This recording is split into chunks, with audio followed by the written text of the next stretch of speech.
गठबंधन के बाद, सपा और कांग्रेस का गठबंधन होने के बाद अमेठी और रायबरेली की 10 सीटों का विवाद चल रहा था। दीपक सिंह के पहल से यह सीट कांग्रेस को मिली है, इसके बारे में आप क्या कहेंगे? गठबंधन का स्वागत करते हैं हम लोग, और अमेठी और रायबरेली की जो 10 सीटें हैं उन सभी 10 सीटों पर कांग्रेस चुनाव लड़ेगी। तो निसंदेह इसमें कोई आश्चर्य की कोई बात ही नहीं है, और ना ही तो कोई प्रश्न करने वाली बात है।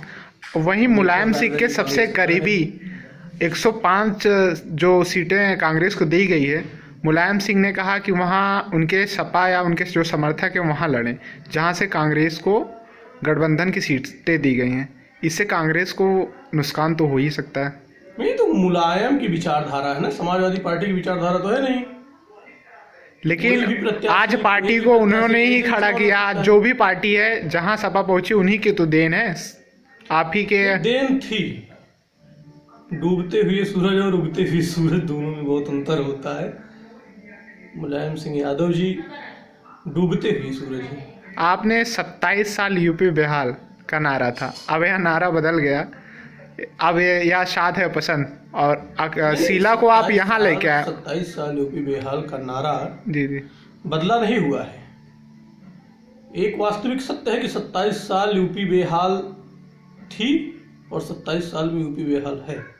तो फिर आप गठबंधन क्यों कर लिए? सपा भी उन 27 साल में, जब 27 साल यूपी बेहाल थी और जिस सपा का कार्यकाल था उस सपा में 5.5 मुख्यमंत्री रहते थे, और जिस 27 साल यूपी बेहाल के बाद वाली सपा से हम गठबंधन कर रहे हैं और जिसके नेतृत्व में हम अपनी सरकार गठबंधन वाली बनाने जा रहे हैं, उसमें केवल एक मुख्यमंत्री का चेहरा होगा।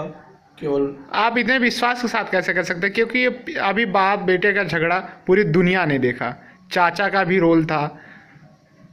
तो कैसे मान लें कि भविष्य में आगामी चुनाव जीत के आते हैं तो एक ही रहेंगे मुख्यमंत्री? नहीं, अगर उनको एक ही रहना होता, अगर मुलायम, अखिलेश और शिवपाल लोगों को एक ही रहना होता तो आज जसवंत नगर में शिवपाल ही ना बोलते कि मैं 11 मार्च के बाद नई पार्टी बनाऊंगा, और मुलायम में कभी नहीं कहते अपने बेटे के विरुद्ध में, अपनी पार्टी के राष्ट्रीय अध्यक्ष के विरुद्ध में कि जिस 105 सीट पर गठबंधन हुई है उन सभी सीटों पर मैं अपने लोगों से कहता हूं कि वो निर्दलीय चुनाव लड़ें या किसी अन्य पार्टी से चुनाव लड़ें, वो ऐसा ना करते। अभी शिवपाल का एक स्टेटमेंट आया दोपहर को कि 11 मार्च के बाद वो अगर जीतते हैं तो एक चुनाव के बाद एक नई पार्टी का गठन करेंगे। इसे आप कैसे लेकर देखते हैं? आदमी स्वतंत्र है, कोई कुछ भी कर सकता है। जिसके पास काबिलियत हो, जिसके पास गुण हो, नई पार्टी बना सकता है, चुनाव लड़ सकता है, मुख्यमंत्री बन सकता है। लेकिन ये चुनाव से पहले इनकी घोषणा कहीं ना कहीं आप सबके गठबंधन में सेंध लगाने की कोशिश नहीं, हम लोगों के गठबंधन में कोई सेंध लगाने की कोशिश नहीं हो रही है। और आपके रोड शो में आपके विकास की दिखी लहर, कैसे नौजवान जो उनके एसपीजी थे बिजली के वायर हटाते हुए दिखे। अगर यूपी में 24 घंटे बिजली रहती शायद उनकी वहाँ पे कुछ घटनाएं भी हो सकती थी। नहीं, बिल्कुल ये बात आप सही है, लेकिन तब की समस्या थी जब उत्तर प्रदेश में 5.5 मुख्यमंत्री रहते थे और 27 साल यूपी बेहाल थी। अब इस बार आप लोग गठबंधन, लेकिन इस 4-5 साल में तो एक ही मुख्यमंत्री रहा। आप जिसके मुख्यमंत्री के नेतृत्व में जा रहे हैं गठबंधन करने, वो जो एक मुख्यमंत्री रहा तभी से तो आचार संहिता लगी। अब तो कोई काम हो नहीं सकता।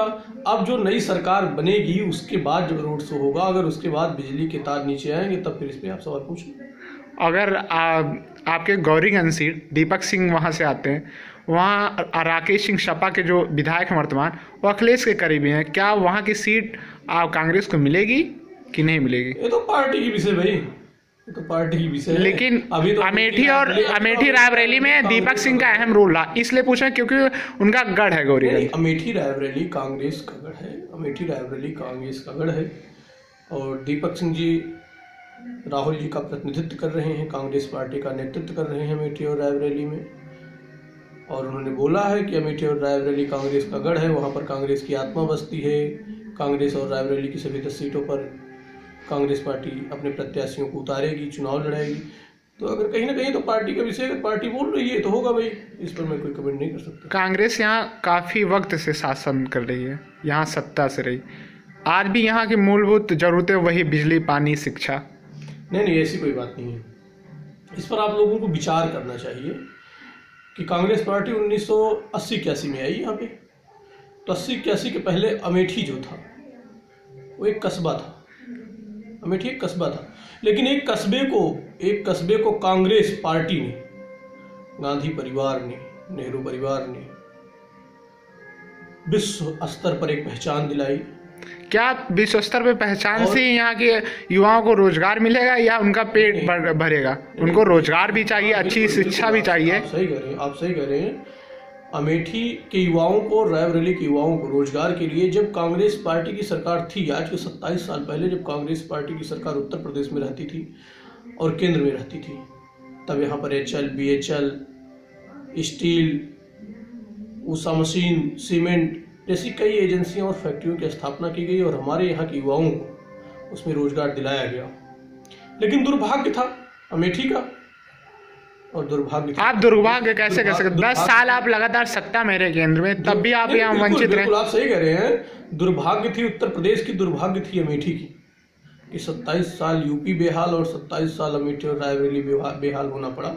और रही बात केंद्र में तो सत्ता में थी, तो कैसे आप अमेठी को बेहाल कर सकते? केंद्र में थी, हमारी सरकार केंद्र में थी, तो उसका यही प्रतिफल हमको मिला कि अमेठी और गौरीगंज, या अमेठी, गौरीगंज, जायस, जो भी स्टेशन यहाँ से वहाँ तक पड़ते हैं जो सेंट्रल गवर्नमेंट के अंतर्गत आते हैं, उन सभी स्टेशनों का उच्चीकरण हुआ। आदर्श रेलवे स्टेशन के रूप में वो लोग फेमस हुए और आदर्श रेलवे स्टेशन की पूरी सुविधाएं वहाँ पर मुहैया कराई जाने लगी। और जो भी सड़कें थी जो सेंट्रल गवर्नमेंट से बन सकती थी, उन सभी सड़कों का चौड़ीकरण कराया गया। और इतना ही नहीं, यहाँ पे CRPF कैंप जो कि केंद्र सरकार के थ्रू आता था, वही CRPF, आप CRPF केंद्र की बात कर रहे हैं, उसके जगह पर अगर यहाँ फैक्ट्रियाँ होती, IIT वगैरह, जो भी कॉलेज, IIIT, फूड पार्क, जो भी यहाँ पे फुटवियर कॉलेज जो भी स्थापित हो सकते थे सेंट्रल गवर्नमेंट से, वो सभी स्थापित हुए। और निश्चित रूप से स्टेट में हमारी गठबंधन की सरकार बनेगी, फिर से अमेठी और रायबरेली अपने उन सभी विकास को प्राप्त करेंगी जो विकास वो 27 साल से बेहाली के रूप में गुजार रहे। इस लोकसभा चुनाव में राहुल जी का जो जीतने का प्रतिशत रहा वोट पर, चलो बहुत कम रहा। भाजपा की अब सक्रियता बहुत ज़्यादा है, इसे आप कैसे लेकर देखते हैं आगामी लोकसभा में? देखिए, चुनाव माहौल के ऊपर निर्भर करता है, चुनाव माहौल के ऊपर निर्भर करता है। और कहीं ना कहीं जनता भी गुमराह हो जाती है झूठे वादों में। तो जब जुमलेबाज नए नए उतर आते हैं राजनीति में, तो फिर ऐसा ही होता है। 10 साल आप केंद्र में थे, तो अगर उनकी ज़रूरतें पूरी हो जाती तो उन्हें जुमला की कोई ज़रूरतें ही नहीं थी, वो आपके साथ जाते हैं। इसका मतलब उनके साथ विकास नहीं हुआ या उनके कार्य, जरूरतें तो कभी पूरी हो ही नहीं सकती। विकास कार्य तो पूरे किए जा सकते, व्यक्ति की जरूरत तो कभी पूरी हो ही नहीं सकती, लेकिन मूलभूत आवश्यकताएं तो पूरी की जा सकती हैं। मूलभूत आवश्यकताएं थी वो पूरी की जा रही थी और पूरी की जाती रहेंगी, विपक्ष में भी रहकर। ऐसा नहीं है कि हम लोग विपक्ष में हैं तो मूलभूत आवश्यकताओं को नजरअंदाज करेंगे। विपक्ष की भूमिका में भी हम मूलभूत आवश्यकताओं को पूरा करने का पूर्ण प्रयास करेंगे। आप गोवा और पंजाब के चुनाव को लेकर क्या देखते हैं? क्या स्थिति रहेगी कांग्रेस को? कांग्रेस की सरकार बनेगी यूपी में, 5 राज्यों में, 5 राज्यों, 105 गठबंधन की सीटें मिली, इसमें से कांग्रेस कितने जीतने की संभावना है? 105 पूरे पे जीतेगी भाई।